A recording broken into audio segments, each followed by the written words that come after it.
Ladies and gentlemen, this is It's Saul Goodman, the Better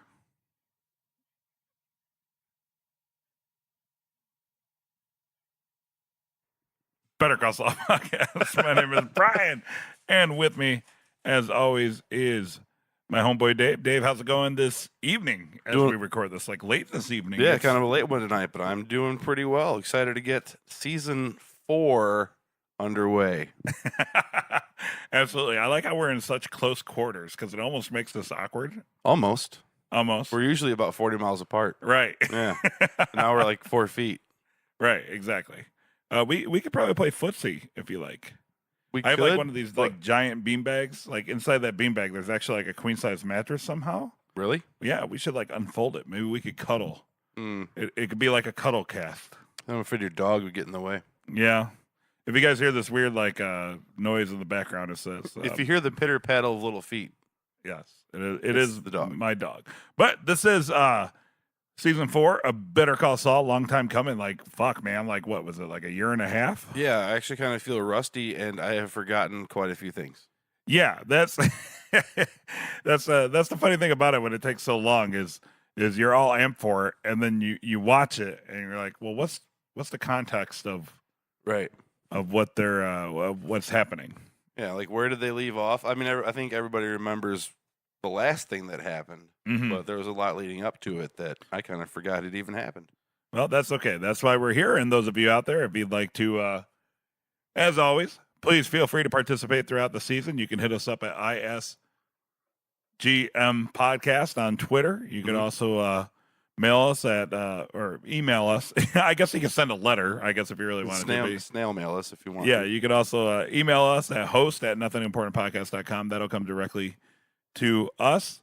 And I don't know. I'm pretty excited about that because I feel like it's been so long. It kind of gives us something to look forward to, Dave. Kind of. There was a lot of impatience to go along with this, though. There was. Yes, I was getting very impatient. Right, and so impatient I cannot even think of synonyms. Right, and what's funny about it is usually in past seasons we would get kind of like a heads up about what was going on. So, but this year usually we get like some sort of heads up email or like press because there's 2 different websites. There's the one where we get the screeners, and then there's the official press. And I didn't see any press for it, and just out of nowhere, people were talking about like August 6th, Better Call Saul. Like they dropped it. They dropped it because they were thinking September. Yeah, I think that's what PFAB told us. Yeah, in our last interview with him. Yeah, and I guess they just started announcing it out of nowhere. So I emailed our reps, and I was like, "Hey, is this happening in August? Because now it's early July, and I usually get stuff by now. Are we no longer part of the press?" And they're like, "No, absolutely." So that leads me to believe that maybe something big is going to happen during this season. Where? Oh, really? Like Kim dies?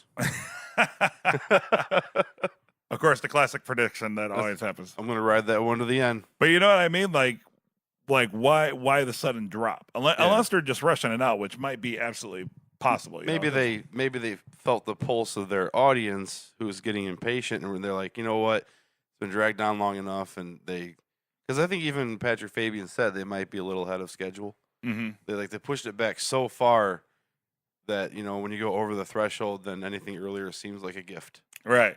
Yeah. Absolutely. It's like when you're late for dinner or something, and your wife's mad, so you just go ahead and break the window on your way in, so that way she's not mad about dinner anymore. What? Break the window? Yeah, you never done that before? Broke it? No. That was a really bad example. Okay. Kick the dog on your way in or something, right. And then you forgot about how mad you were about dinner. Well, I do kick dogs all the time. Right. Well, I'm sorry, it's late. It's okay.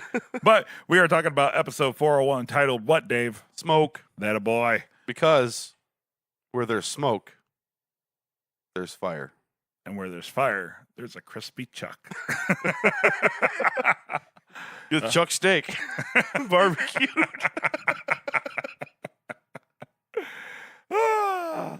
All right, so here we go. Let's just, of course, true to tradition, the episode starts where we get to pick up and see where Gene what he's up to these days. What he's up to these days. Because that is these days. The rest of the show is those days, but Gene is these Right. days. It's funny as we were talking about, we were kind of rusty, and I made a joke about how much older Bob Odenkirk looks. Right. And I was like, wow, that's amazing that he looks 20 years older back then. But then you had to remind me that Gene is current day, so I was like, well played. Yeah, Gene is like that would be 2009 when the Breaking Bad end. Man, long ass time ago. Right. Exactly. So it's been a while, but opening Gene, we catch up. He's on the floor. You get to see that he works with Tiffany and Karina at the Cinnabon. Yeah, actually, I went back to episode 301 to remind myself of what was happening with Gene. Yeah. And those name tags are like, the attention to detail is so great. Like the exact same spot they did it is the exact same scene. And I also picked up, I don't know if we talked about before, the Kansas City Royals bag that he used for lunch in that episode. That's where Kim's from. Nice. That's why I think Kim dies. Oh, of course. Lunch bags are one of the leading cause of death of female lawyers. Oh, no, it's just a little trinket to remind him of her at all times. Right. Because she's gone. I get you. Okay. I got Wink. it. I got it.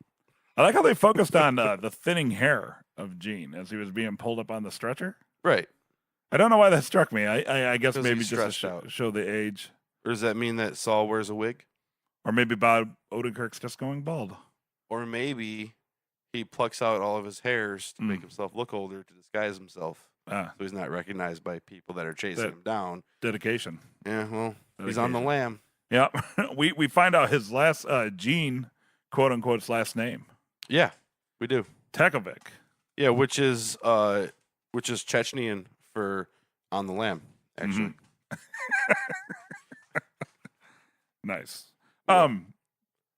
So like there's it's so dumb. There's this whole scenario where apparently he's just okay. Yeah. Right, that's normal. You just pass out at work and wake up to paramedics and such. But apparently, have you ever seen the movie Necessary Roughness? Dave, do you honestly think I've seen the movie Necessary Roughness? That's what happened to the coach. He just passed out of nowhere? We thought he was having a heart attack. It turned out to be indigestion, but then the other guy still plays it up like it's a heart attack to motivate the team. Okay. After he says, don't do that. Because it was not a big deal. Okay. Gotcha. Yeah, he has this whole issue where he has to pay on his way out of the hospital, or I guess claim it on the insurance. And okay, so the whole thing was his driver's license wasn't registered. Right. It wasn't. Right. The computer kept kicking it back. Yep. Right. So the receptionist, I guess her name was, gets his social security number, and was he winging that? I thought he was winging it. I thought he was kind of making it up. I couldn't tell if he was winging it or he was trying to remember what his social security number was supposed to be, and not like give the Jimmy McGill one. Like give his real one. Right, exactly. Yeah, because I don't know, it made sense because we did look it up. The whole area is based on social security numbers is an actual thing. Yeah. Okay. And, so his social security number is 531-008714. And she says, "Oh, the Pacific Northwest." Right. And I was like, "Do social security numbers work like that?" But apparently they do. That's right. I had no clue. Ours, having been born in the same state, have the same first number. What's your social security number again? It's 347. I don't even know if that has the correct amount of numbers. That is my actual social security number. That's your actual social security. I'm gonna bleep it out. My whole issue throughout that whole scene is it's kind of tropey. Yeah, a little bit. Like, oh, I put in a 0 or the letter O instead of a 0 after the whole tense-filled situation. But she didn't, because when it shows a close up of the computer screen, she didn't type an O. She typed a 0, because when you look at it, it looks like every other 0. Not in the social security number. Yes, it showed it. In the driver's license, she put the 0 and not the letter. I mean, the letter, not the number. No. Well, either way. That's what was causing the issue, because you said your driver's license isn't going through. I'm just saying, when it showed the computer screen, it showed all those numbers, and there was no O instead of a 0. Unless they used the same character for O's and zeros, but I don't believe that's true. And is the O that close to the zero on a keypad? Yeah, it's right on top of it. Is it? Okay. Yeah, it really is. Like I thought that was legit. I had no qualms. Mm-hmm. I thought it was just kind of tropey. Okay. But I think she really did make that mistake because I mean, who hasn't punched in O instead of zero? Okay. At some point Gotcha. in their life. And poor Gene, all he wants to do is leave, man. He's got a cab waiting. Yeah. He should have Ubered. The cab of destiny, apparently. Right. Exactly. So, what did you think about that whole deal? The cabbie apparently is from For one, Albuquerque Isotopes. Mhm. Yeah. Simpsons. That That is how I'm. We're big Simpsons fans, and Mhm. that team. It's a real team, yeah. the minor league baseball team, and it is named after the Simpsons, which is why I'm such a big fan. Really? Yes, That's awesome. they named their minor league team after a joke in the Simpsons. Right, because it was the Kansas City or the Capital City Isotopes. The Springfield Isotopes were moving to Albuquerque. Oh yeah. Because Okay. occasionally I'll be quirky. Gotcha. But and then I was kind of hoping that the cabbie was Walter. Really? Yeah, I was really hoping that was like kind of some weird thing, but Yeah, but I'm he's- glad. he's gone. I'm glad they didn't go that route, though. I will say, whoever played the cab driver, a lot of emotion and stuff coming through on Just the eyes. yeah, just seeing him like between the nose and the Yeah. eyebrows and the reflection of the So- rearview mirror. Let's speculate. Who do you think? What do you think is the deal with that? I don't think anything. Really? I think it's what do they call that? Like a red herring or like But they've already had there's been red herrings like the very first episode. The very first scene was one of those where he thought the guy was approaching him. right, but that's kind of like the overall theme is about how he's Right. trying to hide basically in plain sight, and he has this overarching paranoia that It at any is. given moment somebody could recognize him, right? Right, Because yeah. presumably Saul would be a pretty famous criminal, Right. right? Well, He'd probably be a wanted man. totally. He's totally wanted because he's So- in connection with like the biggest drug dealer in Albuquerque, from that time. Right. And the way that it was filmed and set up, it totally makes it seem like, perhaps this guy from Albuquerque is, recognizes him because, Saul would be a pretty famous face with all of his commercials Right. and such. Well, I personally thought one of two things, and I can't decide which one I like better. Mhm. And one is he was involved in a case with Saul. Maybe Okay. he lost a case to Saul or something, and that's why he stuck driving some shitty cab in Omaha. Uh-huh. Or he's totally a hitman. But if he was a hitman, I guess the cab would have been from Albuquerque, huh? well, how would you know to pick him up? It's a hitman. Or you think he's just tailing him the entire time? Because cabs are sent through scanners and Uh-huh. radios. They could have intercepted a call or something. It's very elaborate, but it's totally possible. Mm.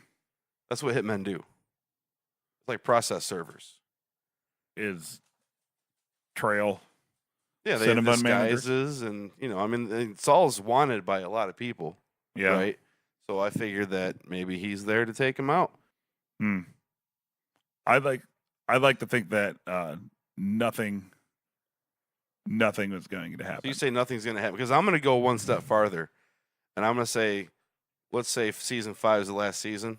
Mhm. That cabbie gets out and murders Saul or something. All right. Because if the scene extends, it ended. The cab was still sitting there, Mhm. and he's hiding around the corner, huffing and puffing, breathing out the sigh of relief or whatever. But I don't think that scene's over. I think something's going to happen with that cab driver. Hmm. See, they set you up by all the red herrings before, Ah. and now it's going to be. And this is for going to be real. the one. Yeah, buddy. All right. Well, I'm going to go with nothing happens. All right. But maybe he'll still die. Like nothing will happen, but he'll get hit by a car or something. Maybe that triggers whatever he's in the hospital for, and he passes out again. There you go. Maybe. Maybe he's got lung cancer. Maybe. Isn't that what Walter had? Mm-hmm. There you go. Yeah. Circle of life. And then he's gonna turn to making meth and like they reboot Breaking Bad with Breaking Saul. mm-hmm. Opening Statue of Liberty, of course. Does that coincide with the past 3 seasons? So here's what I did. I've been dying to get to this part. Okay. I was watching the preview on my computer. Okay. I had pulled up episode 301 to follow up with Gene to go back. Mm-hmm. I played both intros at the same time. Yeah. 401 and 301. Uh-huh. There is more black and white in 401. It Mhm. blinks 2 more times. Black and white. So probably what's going to happen is because Gene's whole thing has been black and white, so whenever they decide to like finish his tail, all the openings will probably just be black and white to show that it's like Gene's Could be. story. All right, we're in the apartment.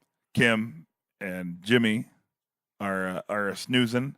So the whole Ember effect at the beginning. Yes. So I was totally like, oh, so we're inside Chuck's house. That's what I thought at first, too. Mm-hmm. Because Mesa Verde, that's the case Right. Chuck lost to Kim. Right. Right? Mm-hmm. And then it turns out we're actually in their Jimmy and Kim's apartment. It's just a very elaborate star wipe. Yeah, exactly. Because then I was also like, is their house on fire now too? Well, I had the thought. I was like, so what if like Chuck's insensitivity burned down like his whole neighborhood? Oh my The God, fire spreads. Like, yeah, he just yeah. But no, it's just Do they even live in the same neighborhood? I don't even think No, they live. no, Right, not at they're all. like way far away, right? yeah. No, Yeah, I wasn't so- thinking it was Jimmy's place, but it Also, was just a cool way to just to just segue over Mhm. to Jimmy and Kim yeah, sleeping. cool cinematography, but it was That's what they do. yeah.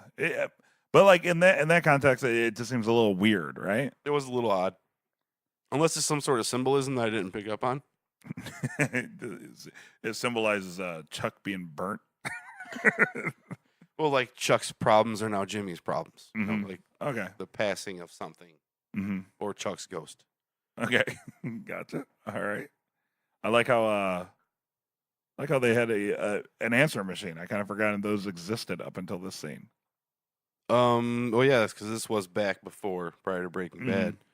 Yeah, well, I want to get to one thing about, first Jimmy feeds the fish and makes coffee, Mhm. which he also does in the last scene, so it must be like a Pavlovian response mechanism, like when he feeds the fish, he has to make coffee. Mhm. And the cereal part is completely unrealistic. The cereal part. Who the hell brings the milk to the table with them after they pour the cereal and then just like, pours it into the bowl and then sets the carton back down? I kind Do of you do that? Yeah, That's how your milk goes bad, bro. bro. Put that shit back in the fridge, man. Come on. So do you? We've pour already had cereal? a milk issue with one of our fans from season 1. So do you pour cereal and then take it to the fridge and then pour the milk? I have a small kitchen, so I pour the cereal in the bowl. Mhm. I get the gallon out of the fridge, pour it in the bowl, and put it back in the fridge. Oh, I don't bring the bowl of cereal and the gallon to my table and then pour the milk in. oh. They must really not want soggy cereal then, I guess. Oh, well, what I typically do is just pour the bowl of cereal and then pour the milk, and then it'll probably sit there because it'll probably have another bowl of cereal. I did get up and make myself a bowl of cereal while that scene was playing, though. Oh, what kind of cereal? I mixed Life with Lucky Charms. Nice. Lucky Life. Lucky Life. Nice. That's right. Classic Dave. Classic Dave. I like how they did say Hamlin informs. Well, eventually he gets the word to Jimmy that Chuck is dead and such, and Jimmy races there. Why does Hamlin stop him when he's walking up to the house? Right, Well, like he stops Jimmy's him- like marching up, and I Howard's thought- like, Jimmy, don't. I thought he was stopping Jimmy from rushing the coroner's wagon with Chuck's body in it. Okay, Like, you don't need to see this. It's gross. yeah, Like, you probably can't handle this kind of a thing. okay. Good looking out, Howard. Good looking Yeah. out. Well, he's in it for everybody else. Mhm. Not as much of a jerk as he is portrayed to be. Also, we've talked about that at length. Mm-hmm. Yeah, Mhm. yeah. Heart of gold. Mhm. Heart of gold. Golden locks and a heart of gold. He's just so dreamy. Patrick He is Fabian. the man. Yeah, who I actually texted while we were watching. That's it. right. We were texting with a PFAB while we were watching episode Yeah. 401. So he'll probably chat with us soon, but he appreciates everybody listening and all that good stuff. Mm-hmm. Next scene, we see Mike in the booth on his last. Oh, you skipped over something very important. All right, bring it up. That Jimmy knows it's a relapse. That Jimmy sees Yes. through it. He's staring at the transformer, and he's like, all the electronic stuff was in the backyard. Mm-hmm. So this is definitely a relapse. He knows. He does. I don't know if he knows that it wasn't an accident, but he knows that Chuck's relapse caused him to start using the lantern and Right. fire to light things, which can turn deadly, as Chuck knows very well. And he was listening to jazz music. Yeah, and if I had to listen to jazz music for 5 days, I'd probably kill myself.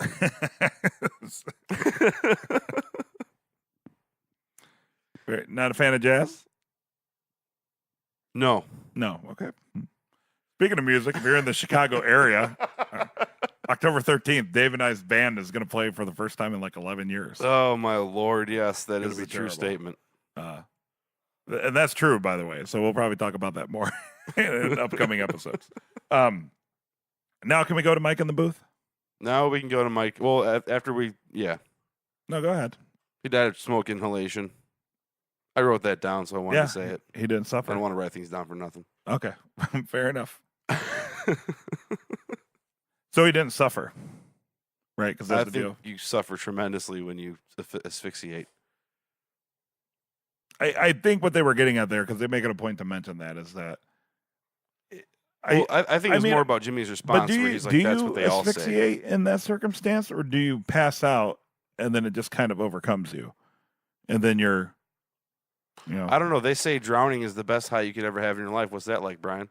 Well, it's not awesome. I'll tell you that much. It's not. Of all the fun things I've done in my life, drowning is probably like in the bottom 12. Bottom 12 fun things I've ever done in my life. Traumatic. Thanks for bringing it up. Smash cut to Mike in the toll booth. Yeah, so his last day at work. And I thoroughly enjoyed how he walks up to his Kaylee, is the granddaughter, right? Mhm. Please tell me her name's Kaylee. Okay. Yeah. And she's planting flowers Yeah. using Mike's improvised spike strip. Yeah. For a soaker hose, I guess they call it. But Indeed. he steps on it though. Stops the water. Classic. Jerk. What a jerk. Yeah, classic tease the kid move. Yeah. Yes. And I had actually forgotten that Mike got a job from season 3. I've forgotten that Up too. until he opened the paycheck, and we looked at it, and I'm pretty sure it said that he paid $8K in taxes, and so his net bring home was $10K. Yeah, because if you make $10K a week, you're paying 40% in taxes. Yeah. So I'd like to see why the hell it would even be worth it to him to go through all the stuff that we know he goes through in Breaking Bad. Money. Money. You're probably going to find out this season. This job probably doesn't last. I don't think he really knows what he's going to be doing. Yeah, I don't know, but I would have just kept my mouth shut. Nobody would have ever heard from me ever. Somebody wants to send me 10K checks, even if it's a monthly paycheck. Well, he knows he's going to have to earn it. Yeah. He's smart enough. He's wily enough to know that you don't just get 10K in checks for sitting on your rump. Yeah, well, I guess that's why he goes to the. I think he's trying to legitimize it. Mm-hmm. Yeah, in his own head, he wants to do some legitimate things and earn that money without nefarious circumstances. Okay, but those will be coming, as we know. Mm-hmm. Indeed. And I lost my place in my notes here. And he gets a letter from Madrigal, and then he calls and gets the address. Yeah, man, that's old school when you can call information 411. Right. And it was like $1.75 back in the day to call information and get like. Was it? Yeah, wow. Because it was a service. It was a service you paid for piecemeal. Yeah, that led to a lot of rejections. That's what stalkers do, Dave. That's why they were rejections. Yep. We cut to Jimmy watching water circle the drain, just like his life, man. His emotions. Just circling in that counterclockwise motion. Mm-hmm. Northern Hemisphere and all. Right, yeah. You were pretty happy with that continuity of the show still taking place in the Northern Hemisphere. Yeah, they didn't go to New Zealand or something to to film it. Right. Somebody would have pointed that out eventually. That's probably why they didn't go with it. That's the only reason they didn't go with that is because they really wanted to film Actually, it. I kind of brought that to the beginning because they were showing the water. Right. All the unattended machines that were going on while Gene was passed out. Mm-hmm. I don't know, for some reason it brought me back to that. Okay. Howard gives a call and decides to, I guess, dictate/read the obituary that he wrote. Mm-hmm. Longest obituary ever. Yeah, that's a really wordy obituary. Right? Like pretty impressive though. I mean, it's pretty impressive. 14-year-old valedictorian, leader of the debate team to 3 championships. Nice. At like 17 years old because he went to college at 15, right? Oh, I didn't even put that together, but that's right. Yeah.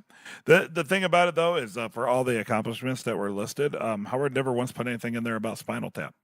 Yeah, that's kind of weird. Yeah. Especially since in one day they played a national tour of Canada. Right. Which is probably single-handedly the most impressive rock and roll feat in the history of man. I thoroughly enjoyed how Jimmy puts the phone down, much like a henpecked husband. There you go. Like wife just keeps talking and talking and talking, so you set the phone down and walk away. Mm-hmm. Yeah, but he waited. I was like, write. For one thing, I noticed that Howard didn't look at his paper once he started talking about the stuff he knew personally since they met. Right, I thought that was pretty cool. Yeah, it was like almost like he was trying to freewheel it.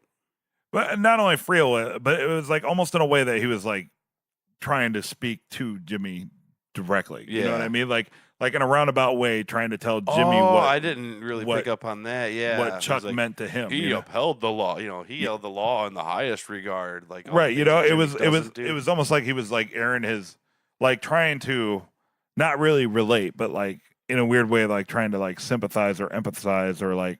Like this is what I know about your brother, and like he's not just some dude I worked with, so like by him like freewheeling, he's putting so much thought into this. He's showing Jimmy that he cares, and of course Jimmy doesn't see him, which he reacts to by putting the damn phone down and walking away. Right, yeah.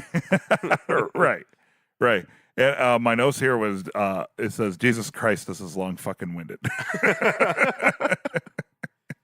My notes say puts phone down. In depth.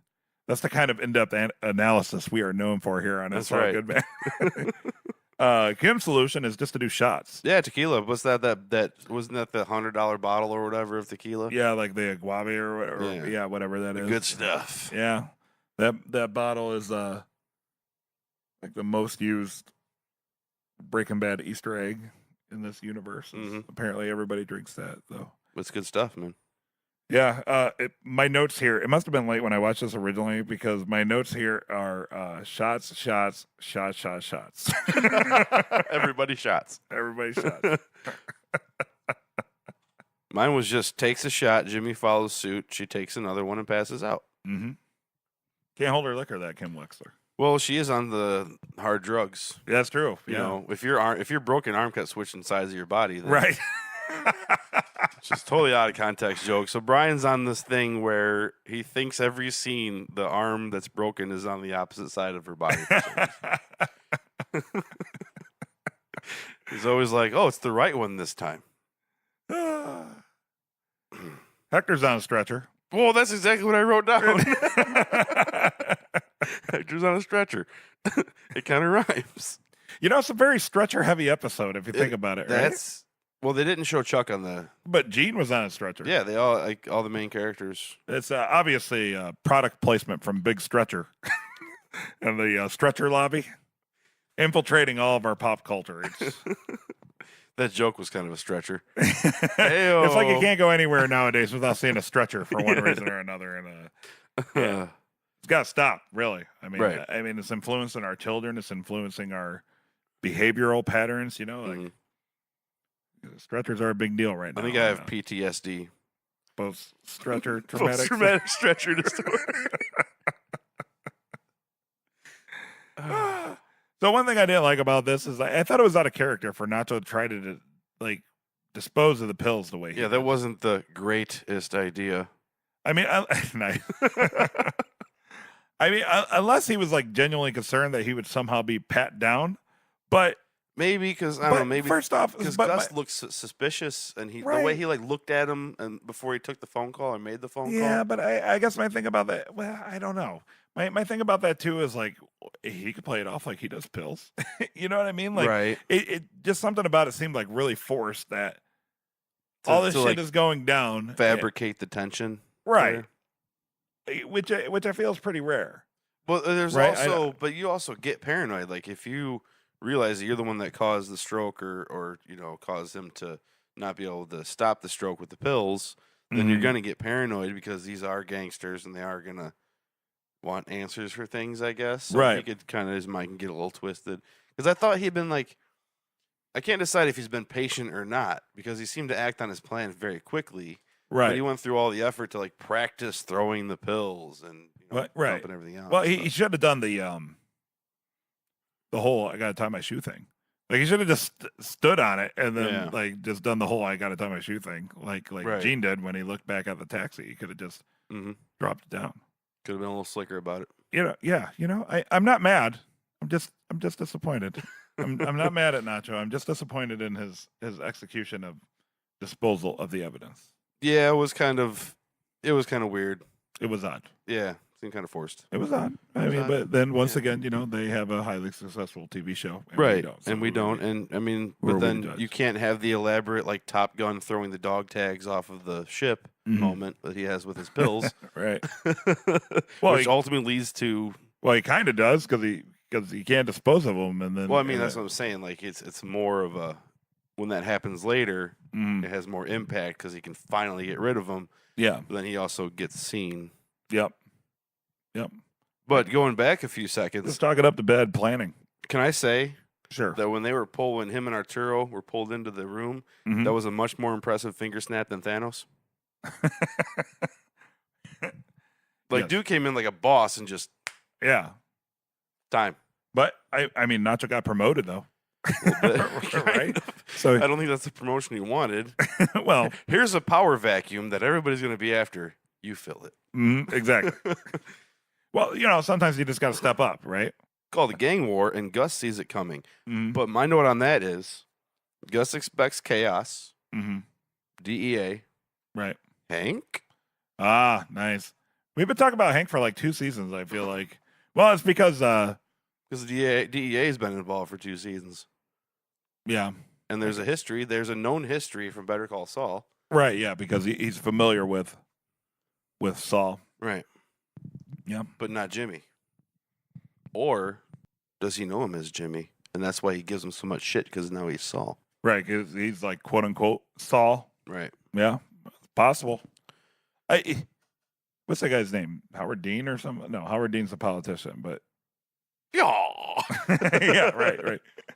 But I mean, I guess it would make sense. But I feel like every time we make predictions like that, it's always some other weird character from Breaking Bad appears. Maybe it'll be who's Hank's partner. Yeah. Okay. Could be his wife. Could be. Purple. Right. Shoplifting shit. That's another thing we haven't even talked about. It like all these seasons, it just came to mind is that like everybody in Breaking Bad had a color, and it was well known. And like, have we got that far into Saul? Have we dug into that? I don't know. We might have. I haven't gone back and listened to like dozens of hours of audios of us. Kim's bullshitting blue. About a TV show. Kim is blue. Okay. So anyway, he throws the pills off the bridge, a la Tom Cruise in Top Gun. Goose's dog tags. Right. And he is seen by Victor. Yeah.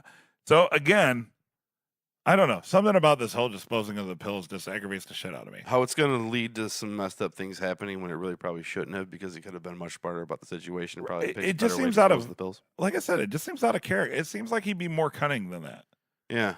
Right. I mean, there's always the way he's been presented so far. It does seem kind of beneath him. Right. Like. Yeah. I mean.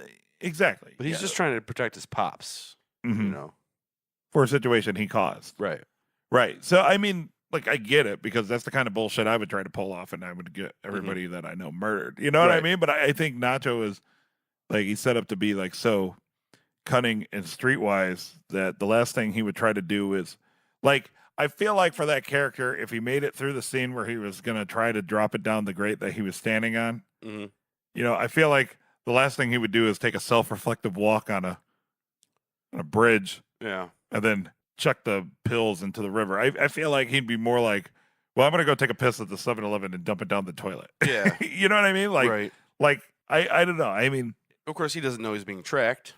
Right. I know. Just something felt cheap about it. It's so dramatic but Nacho doesn't strike me as a drama queen. I don't even have the issue with him walking across the bridge and like looking down the river, because as we talked about on A Plumber Among Us, the Rick and Morty podcast, apparently people really do just like walk up to a window and look out into the distance. Yes.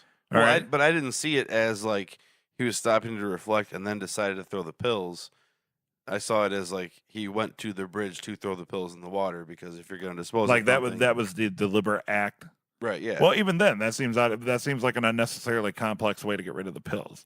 I feel like he was going there to reflect, and it was one of those things where. But I can where relate. He's like, oh, fucking pills didn't even kill Hector. You know what I mean? Right. I can relate though, because growing up in a town with some bridges, too, I have walked to the bridge to throw things like pills. Well, you've walked to the bridge. What have you thrown off a bridge? Drugs. Shut the fuck up. No, it wasn't. I can't remember what it was, but I definitely disposed of something off of the bridge into the water, because it's a river. Your little brother. It's gonna float away. We don't talk about him. I know. We miss Timothy. We don't talk about Daniel. We miss Daniel every day. I don't know. That's almost made it to 3 hours, but I mean, better luck next time, Daniel. So, like, I mean, I don't mean to harp on it. I'm just saying I found that cheap. Yeah, but it's definitely like even in the opening scene with Gene, where it was kind of tropey. It was like, okay, I get what they're trying to do, but like this particular. I think it's because, if I may psychoanalyze you for a minute. Feel free. Because you see that this whole thing's going to lead to something, a confrontation or something later, and they're forcing it to get there, which is the entire show, is forcing things to get to. Right. But yeah, you think they could have been a little more like within character. You feel it's out of character to get to this ultimate confrontation that's ahead of them. There could have been other ways that they can be pissed at Nacho. But to have him be seen disposing of things is kind of cheap. Right. Yeah, I guess that's it. Like that's just this. It just seems like all like too convenient. Yeah. You know, like right? Yeah, because honestly, we had a list of spoilers, and this airs after the episode, so I can say it now. And one of the spoilers was that Nacho was seen disposing of the pills. Right. And I immediately thought, like, really? Yeah. When I saw the spoiler, I went, really? Like, that's going to happen? So then when I saw it in the show, then I guess I was kind of already accepting it, but I was like, yeah. Right. So just to clarify what Dave is referencing, when we get the screeners for the show, we have like an embargo agreement. It says like what we can and can't say before a certain date. Well, the embargo's 100%. We weren't allowed to say anything before this date. Right. But then we like have a list. Right. It has a list of before the episode airs. Right. Yeah. It says like, don't talk about like 1, 2, 3, 4, whatever it is. And one of them was Nacho being seen disposing of the pills. And I didn't give it a thought when I said, well, first off, it's funny because like it gives a list of spoilers we can't talk about, but like we get spoiled on it. Right. Which I guess is like the trade-off for getting them early. Once I saw that and I glanced, I stopped. And I was like, I don't want to read the spoilers. I don't want to. I feel like, is that the first year they did that? I think so. Like, I feel like they didn't do that. Maybe they had a problem with that last year. Yeah. Maybe some people were spoiling some things or something. Yeah, maybe. Yeah, I don't know. But the fact that was a spoiler in their eyes makes me believe that this is going to be a big thing. That's going to lead to something. It's more important than just... Like, maybe there'll be, like, some sort of context later on why he made those decisions. Because, I mean, that makes, like... Like, you felt the clock was ticking and you had to dispose of a mace app or something? Yeah, like you know what I mean? Like, which is possible. You know? Right. Like I said, if he thought that he was going to be pat down or something like that, why rise the suspicion? And then maybe you take the opportunity to, like, try to drop it down the grate. Right? It's a great idea. But to me, it just seems, like, really... like I'm gonna go to this bridge and I'm just gonna chuck this shit off there, and then they do it in all the movies. I sure hope somebody didn't send somebody to spy on me while I'm doing it, because man, that would suck. Right? Or they have a tracker. Yeah. The show's all about. Geo should have sponsored it. Tracker. It's 11:49. That's a very almost midnight joke. All right, here we go. We get to see Barry, new character Barry. That's right. He's a good father. Seems like it. Helps his son fix his bike. Yeah. That's not how I would fix the chain on a bike. No. Like, why did he turn the thing upside down? Usually, you just like loop it over the top and start pedaling like And then he normal. had to pedal it like backwards a little bit and then well, forward. right, but if you the know? bike is upside down, then it's the same exact thing as just like reaching down. Oh, And because you have to turn the chain, and that's going to spin the tire. So you want the tire to be free. So instead of holding the tire off the ground, you just flip it over. I guess when I was little and the chain would come off, you just set it on top of the coaster gear and start pedaling, and then it'll work its way through Right. normally. Like why even go through the trouble of turning the? Because if I'm going to put my son on a bike, I want to make sure the chain's all the way on. Which is the exact same result of the method that I talked about. No, you'd have to pedal a little bit. No, you just set the chain on the coaster thing, and then when you pedal anyway, it'll connect it. They didn't have a coaster thing. The sprockety thing that the chain with the teeth. The sprocket. Yeah, sprockles. Because like I said, you have to turn the sprocket for the chain to get all the way on, which is going to turn the wheel. Right. So you want the wheel to be free. But you don't have to turn the bike upside down to do that. No, or you'd have to lift the back end up.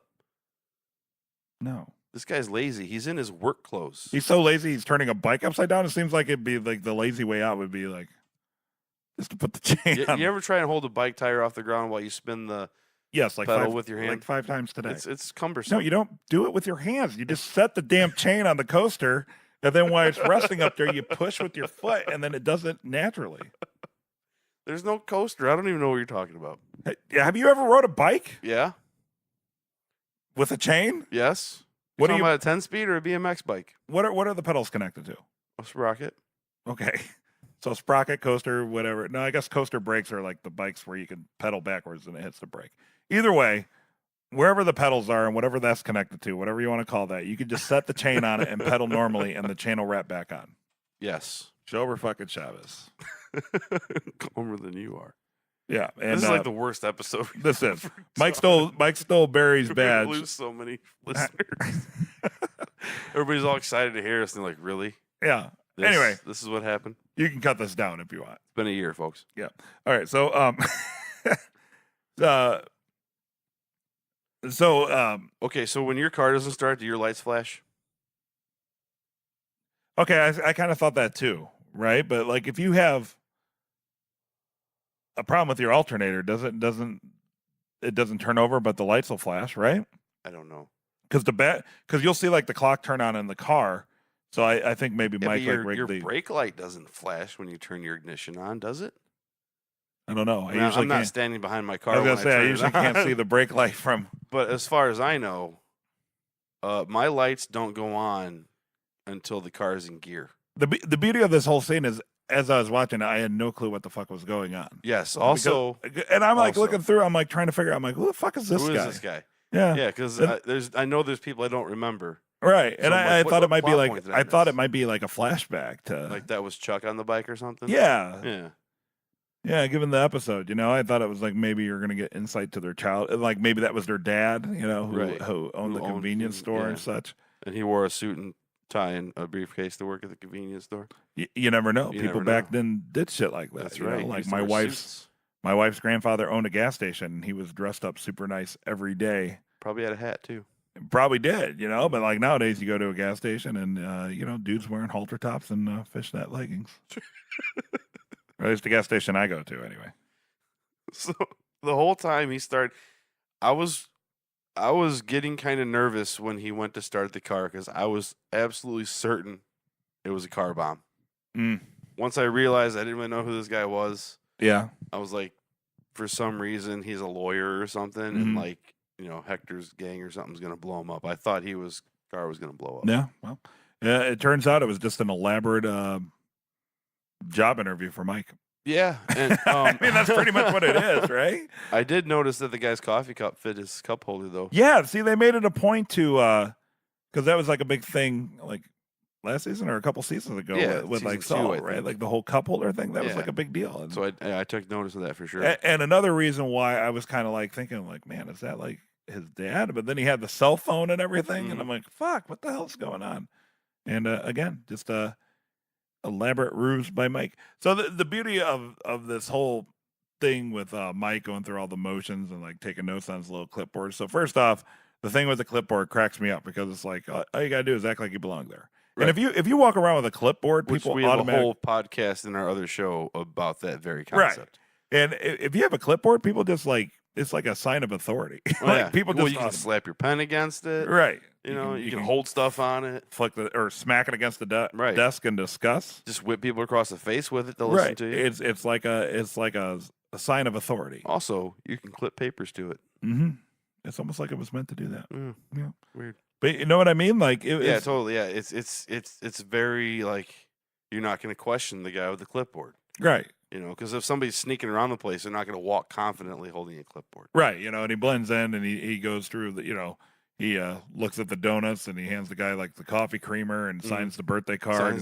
Reach for the stars, Barry W. Yeah.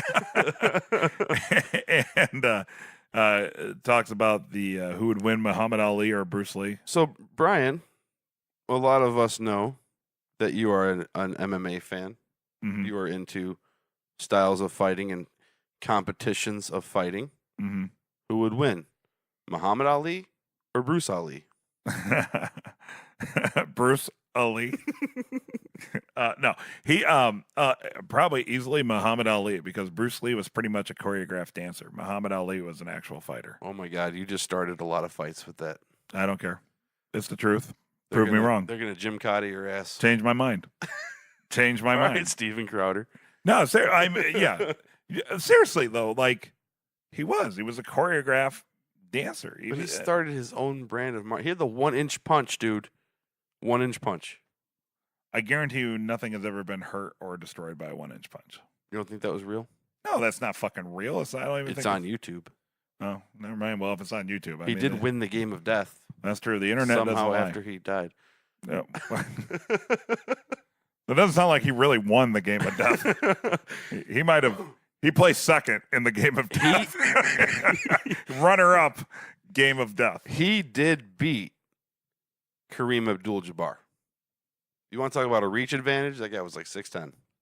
Yeah, but Kareem Abdul-Jabbar is even less of a fighter than Bruce. I'm not saying Bruce Lee isn't awesome. I'm just saying, like, so it's like you're telling me that I don't know. Like, do you think Bruce if Willis Bruce Lee can go toe to toe with a professional boxer because he did fight scenes in movies? Well, I don't know. I think I think you are downplaying Bruce Lee's martial arts.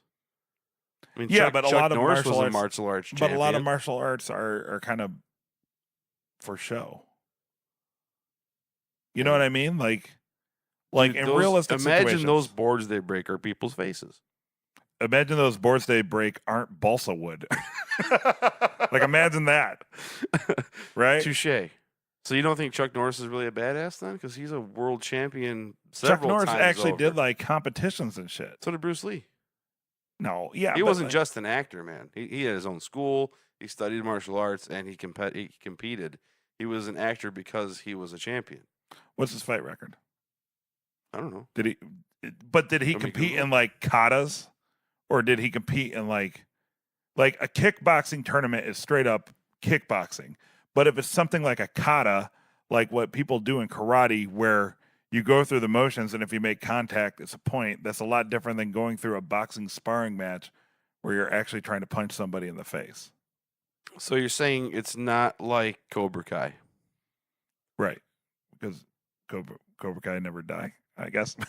But you know what I mean? Like there is a significant difference in saying like going through like Well, apparently Bruce Lee was a 1958 Cha-Cha championship with this. Does nothing to help my argument. right, which is more impressive, I think, than Here's a good article. Was Bruce Lee an actual fighter? Yes, I'm searching things on the internet while we're doing our podcast. okay. But you see what I'm saying? Like for example, karate, whatever. If that's your art and stuff, that's great.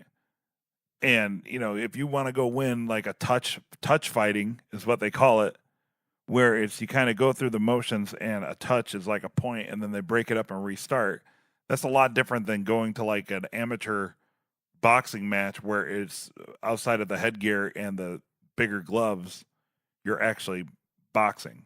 Okay, this right here, Mm-hmm. number 3 and number 2. He rarely fought And then it says Lee rarely got caught up in impromptu duels of fisticuffs and did not participate in tournaments like Chuck Norris. Well, it's probably a smart move on his part because he's a choreographed dancer, and Chuck Norris was actually like a kickboxing. But he was Chuck Norris's teacher, which is a little ironic. But that's not really ironic. The student became the master, if you will, because Chuck Norris is far more badass than his teacher. I'm not saying the dude didn't have technique. I'm just saying in a practical situation. Huh? You're just saying that like Chuck Norris has a better chance against Muhammad Ali than Bruce Lee. Absolutely, 100%. Okay, I'll allow that. Right? It's like I can go. That. I actually just learned something. I always thought that Bruce Lee was like a tournament champion. Because think of it like that. Fighting master. You know. It's like the difference between like if you want to take boxing, it's like the difference between taking a boxing class, right, and learning how to technique and strike. Well, I'd say it's the difference between sparring and getting into the ring. Right. Because sparring, there's protections. You're not going 100%. Exactly. 90, 95%. Like a perfect example it's like going to like a jiu-jitsu class to learn how to do jiu-jitsu and then going to a jiu-jitsu class to learn how to compete. Yeah. Right? Okay. Like I competed in like grappling sports my entire life. And when I would go to jiu-jitsu tournaments, I would take people down a lot of times at ease because they don't teach that in jiu-jitsu class because they're teaching you the technique, right? And in jiu-jitsu, you start from your knees, right, and you roll because the whole object is not to hurt people. But then you go to a tournament and you start on their feet, and nobody's ever learned how to like stop a takedown. So I would just like kick the legs out from underneath somebody who's never done that before. You know what I mean? Like, so I'm not taking anything away from him. I'm just saying. I didn't realize Muhammad Ali all day. Yeah, I didn't realize that Bruce Lee wasn't an actual competitive fighter. Right. As Chuck Norris. But because you got to think of it too. Like, say Bruce Lee lands a punch. What is that going to do against somebody who's literally taken thousands of punches? You're not going to fluster him. 1-inch punch is harder than any other punch. No. Okay. I'm just saying. Well, I guess I'm not really arguing on behalf of Bruce Lee anymore because I was mistaken. Yeah. I'm not saying he's not awesome. I'm just saying he's not a fighter. He's a... Come at me, bros. Come at me. And, and just to keep Chuck Norris is far more badass. That's true. Chuck Norris was legit. And he had his own line of jeans. and the Total Gym, which my stepdad just bought. The whole thing? Did he buy the total gym or did he just buy half the gym?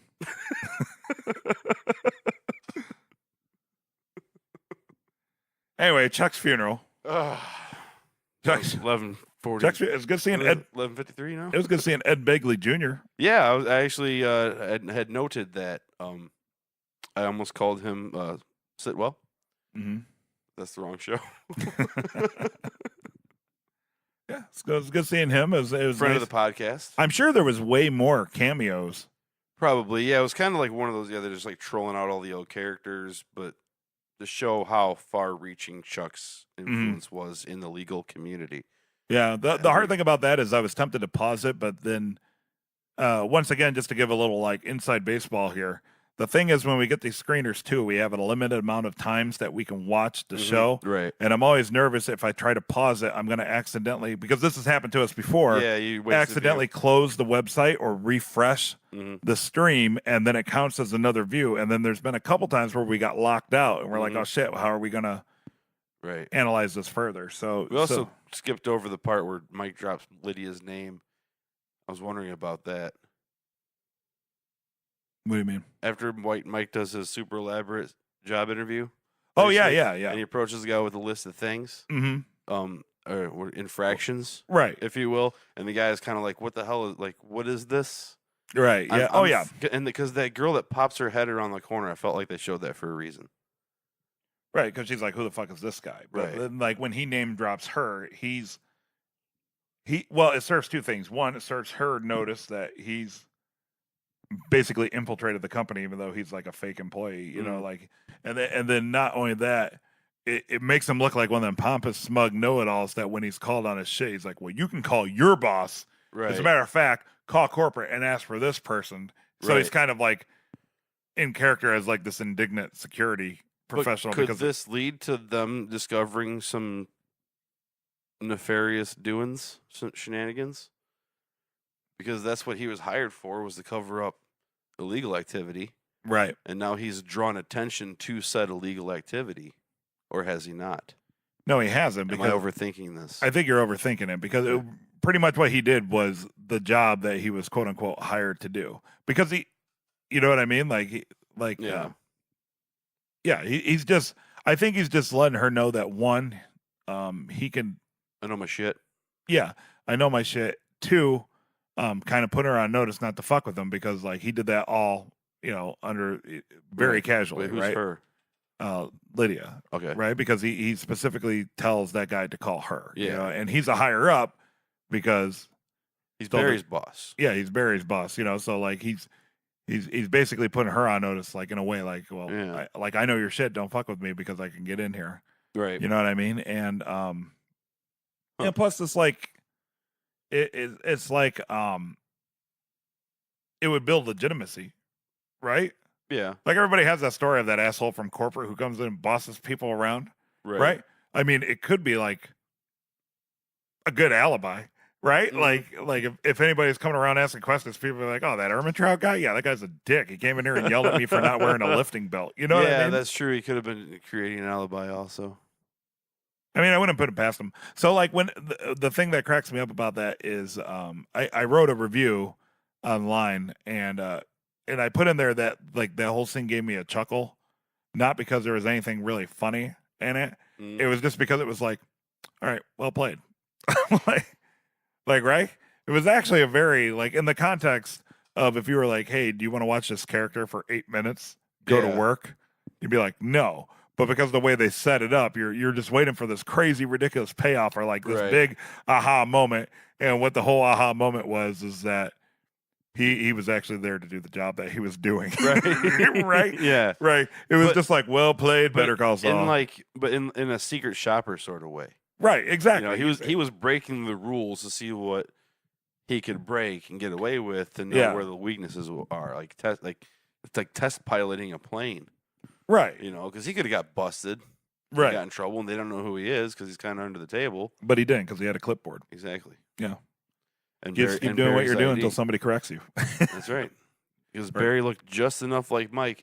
And I also brought up the point that Mike's character is 15 years younger than Mike, the actor. So he probably his character looks a lot like Barry in real life. Not that much of a stretch. Okay. Because we talked about that. Because I was like, did he change the picture or no? Right. But no, that was straight up Barry's picture. But his character is younger because of, Close enough. Yeah. Close enough. It went around suspicion. It's not like he picked somebody who's like. Right. And Mike's not 70 in Better Call Saul. He's 55. Right. Yep. Okay. And all right, so this last scene. Right? Howard has this big PFAB showing the acting chops. Yeah. Did a great job. Yeah, I thought so. I thought it was kind of weird. I don't know. So like this whole scene, right? Like racked with guilt. Yeah. Because he perceives that it was his fault that Chuck fried himself. Yeah, I agree. You think it's his fault? I think that altercation with Howard was the straw that broke the camel's back. Mm-hmm. It's not the only reason. Right. And what Jimmy did led to what Howard did, but it's still Howard that did it. Yeah. So Jimmy caused Howard to cause it. Right. Okay. Chain reaction. And then Howard is, I guess he's trying to pour out his heart or confess, like almost in a way, ask for forgiveness. It almost seems like a confession. Yeah. Yeah. Like he's just like, oh my God, this is all on me. And of course, Jimmy's more than happy to let him have it. Right. Which is actually kind of surprised me. Yeah. Well, I did until I realized the last thing Chuck ever said to Jimmy. Yeah. But even then, like there was a lot of conflict and stuff there. Like, I don't know. I guess his, well, first off, it looked like it surprised Kim too. Yeah. Right? Because even everything going on, like I think the thing that makes Jimmy kind of somewhat endearing is like he's not overly vindictive. Like he likes to get one up on people, but he's not like overly like out to destroy people. It's just he makes bad decisions that kind of screws people over a little bit, and then that gets out of hand. Right. Like that's he doesn't realize the unintended consequences of his actions. But this was a very conscious, like, yeah, you know what? I'm going to let him carry that weight. Like, yeah, I'm going to let him suffer under that. You know what I mean? Because it could have been easy to be even just like it's not entirely your fault, and that would have been like a good little dig. But like he just let him own it, where he's like, well, that's the cross you'll have to bear, because like now And then he starts on top of letting him hold the guilt.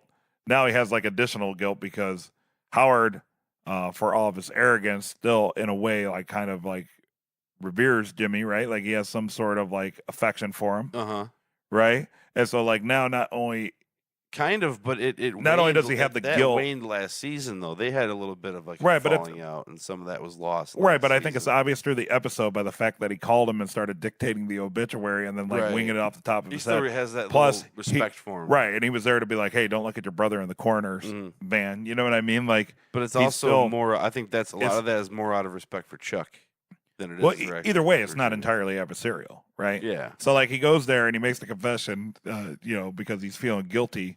But now it's even worse because now not only does he have the guilt of his altercation with Chuck, but now he has the added weight that it seems like Jimmy agrees and blames him as well. Right. And you know what I mean? Like there's no forgiving because it could have been really easy just to be like, like I said, either like not entirely your fault or like, hey, we couldn't have prevented this. He was mentally ill. Right. It was more like, yeah, fucker. And the drastic mood change where he starts fucking whistling.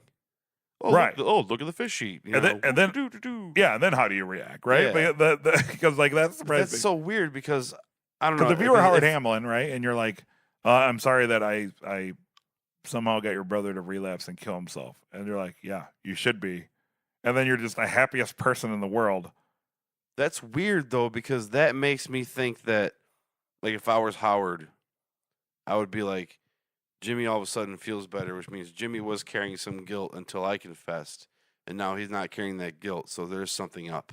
Right. And then Kim noticed that, and that's why it ends the episode with the one thing that I can't do in this fucking world, which is raise one goddamn eyebrow. Well, I think it also could, not only that, it just kind of took Kim by surprise because it was like I said, that's like a super way like heavy vindictive thing to do to people. You know what I mean? And she tries not to see that because she sees him as like the affable jerk who doesn't realize the consequences of his action. But that's like a straight up like you do that, you know what you're doing. Like there's no question in your head, and it's not, you didn't misspeak, right? You didn't act unintentionally inappropriate.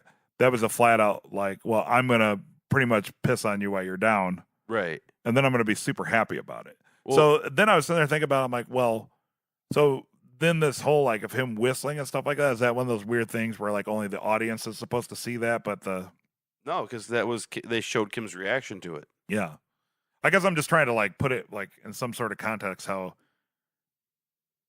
So it's like that Jimmy overplaying his hand somehow.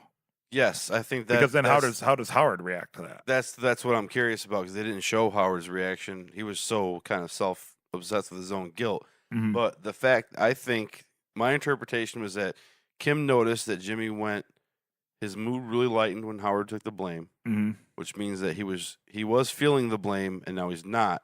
So Jimmy is hiding something, and that's what she picked up on. And that's why she had that quizzical look, because why are you so happy now? Why is your grief gone? Something's up. Yeah, I guess I didn't take it exactly like that. I took it as like she was genuinely shocked, like he, like I said, he's not like the cordial idiot. You know what I mean? It's like that's like a pretty mean spirit. Like it seemed cold-blooded. Right. And so I think I took it as like her being shocked that he could be so cold-blooded because he's been kind of passive and it's like, oh, let them fucking deal with it. But he's never been downright like fuck them. You know what I mean? Like, you see what I'm saying? Like I feel like in a way like her. I think we may both be kind of right because we're kind of on the same path, just kind of.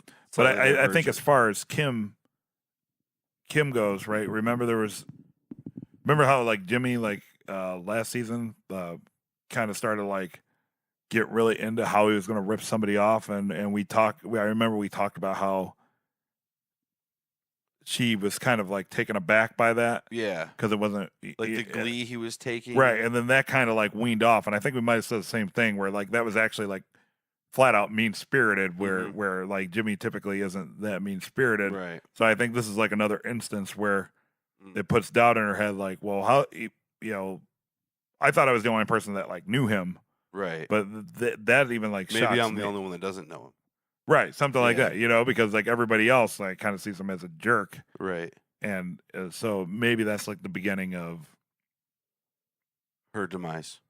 her demise. Or yes. she may just leave him. But I'm still gonna say she dies. But yeah, I mean, they are definitely planting seeds to she's gonna get tired of his shit and bail at some point. Yeah, well, I mean, she's not in Breaking Bad, and I mean, we gotta be getting close to that timeline somewhere in here. you know? Yeah, seems like it. But then again, I mean, Nacho's not in Breaking Bad, but he's mentioned. That's true. So That's true. But yeah, I think we're both kind of on parallel things. There's definitely some layers peeling off that Kim is seeing, and I'm really curious how it's going to affect Howard and Jimmy's relationship. And I'm not going to read any more spoilers, so I'm going to find out when we watch the next episode. Mm-hmm. Yes, sir. So overall, what did you think of episode 401? I think it lays the groundwork for an interesting season. It's not taking a step back, in my opinion, but not as maybe as big a step forward as I would like it to have. Mm-hmm. You're definitely more hung up on the Nacho thing than I was. I just kind of rolled with that. Well, that's not even like a Nacho thing. That's just more of like, I guess it just seems cheap. I guess Yeah, I don't know. I didn't think it was. Which is like I kind of any other show. I probably would have been like, I probably wouldn't have been given it a second thought. Yeah. In all honesty, But any since other show, I probably wouldn't have given it a second quote thought. unquote quote mode overanalyze Mhm. unquote mode. I just referenced Rick and Morty. Very Yeah, nice. you like very that. nice. Well done. What was that? Yeah, since we supposedly overanalyze the show, we look, into weird things, and sometimes it's the wrong things, and sometimes we focus too much on the minutia. Mhm. But that was all right with me. Mike's little story, I'm not really sure where they're going with that, but I don't quite remember how it started. The whole thing with Lydia. The conversation. Well, I'm sure somebody will tell us. So, one thing that I'm wondering mhm. is, was Hamlin still going to give Chuck's payout to Jimmy, and did Jimmy just blow that?